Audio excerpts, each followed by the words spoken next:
a gardé les 4213 mégots de cigarettes qu'elle a fumées en sa présence. Ça, c'est une toute petite partie de l'histoire de Orhan Pamuk, un célèbre écrivain turc qui a publié ce roman, Le musée de l'innocence, repris et adapté en série par Netflix. Dans cette adaptation, on suit Kemal, un jeune homme qui est promis à un mariage certain avec une femme belle, élégante et très charmante qui se nomme Sibel. Lorsqu'il part pour l'achat d'un sac pour sa future femme, il fait la rencontre de Füsun. Qui est Füsun? Füsun, c'est une cousine par alliance de sa famille qui a brièvement grandi avec lui. Entre Kemal et Füsun va se passer une véritable alchimie, une passion qui les mènera tous les deux vers un destin assez tumultueux.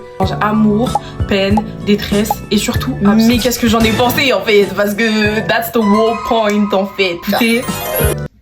En fait, j'aime trop le comeback des yearning men. Genre, enfin, en fait. Fini les nonchalants. Enfin, en fait. Moi, je peux que applaudir. J'aime trop. Du début jusqu'à la fin de la série, on le voit tout le temps être en perpétuelle recherche de son attention, lui courir après.